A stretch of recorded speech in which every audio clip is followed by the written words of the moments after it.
47 50 ಇದಾವೆ ಗಮನ ಸೆಳೆಯವು. 47 50ನ ನೀವು ಪೂರೈಸಿ ನನ್ನ ನೇಮ 69 ನೇಮ 60ರಲ್ಲಿ ತಂದಿದ್ರು ಮಹತ್ವ. ಅದನ್ನ ನೀವು ಕನ್ವರ್ಟ್ ಮಾಡಕ್ಕೆ ನಿಮಗೆ ಪ್ರಾವಿಷನ್ ಇದೆ, ನೀವು ಮಾಡಿದ್ರೆ ನಿಮ್ಮ ಅಧಿಕಾರ ಪರಮಾಧಿಕಾರ. ಆದ್ರೆ ಎಷ್ಟು ದಿವಸ ಅಂತ ಕಾಯ್ಕೊಂಡು ಕೂತ್ಕೊಳ್ಳೋದು? ಯಾವತ್ತು ನೇಮ 60ರಲ್ಲಿ ತಂದದ್ದನ್ನ ಆ ದಿವಸ ತಪ್ಪಿದ್ರೆ ಮಾರನೇ ದಿವಸ ಕೊಡಬೇಕಾದ್ದು ಈ ಸದನದಲ್ಲಿ ನಡೆದಿರ್ತಕ್ಕಂಥ ಸಂಪ್ರದಾಯ ಹೌದು ಮತ್ತು ನೇಮ. ಅದನ್ನ ದಯಮಾಡಿ ಆ ಗಮನ ಸೆಳೆಯ ಸೂಚನೆಗಿಂತ ಮುಂಚಿತವಾಗಿ ನೀವು ನನಗೆ ಅವಕಾಶ ಮಾಡಿಕೊಡಿ.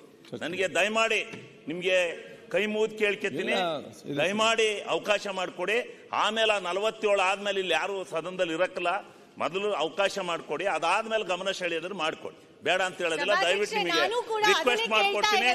ನೇಮ 69 ಏನು ಕನ್ವರ್ಟ್ ಮಾಡಿದ್ರಿ, ನಾನು ನೇಮ 60 ತಂದಿರೋದು ನೇರವಾಗಿ 69 ತಂದದ್ರ ಅದು ನೇಮ 60 ತಂದು ಈಗ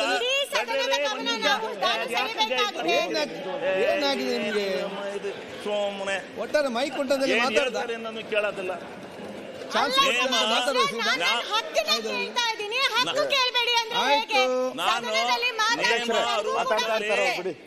ನೇಮ ನೀವು ವಿರೋಧ ಪಕ್ಷದ ನಾಯಕರು ನೇಮ 60ರಲ್ಲಿ ತಂದ್ರು, ಕನ್ವರ್ಟ್ ಮಾಡಿ ಸ್ಟಾರ್ಟೆಡ್ ಅಂದ್ರಿ. ಸ್ಟಾರ್ಟ್ ಮಾಡಿ ನಿಮ್ಮ ಅಭಿಪ್ರಾಯನ ನಿಮ್ಮ ಚರ್ಚೆನ ಅಂದ್ರಿ.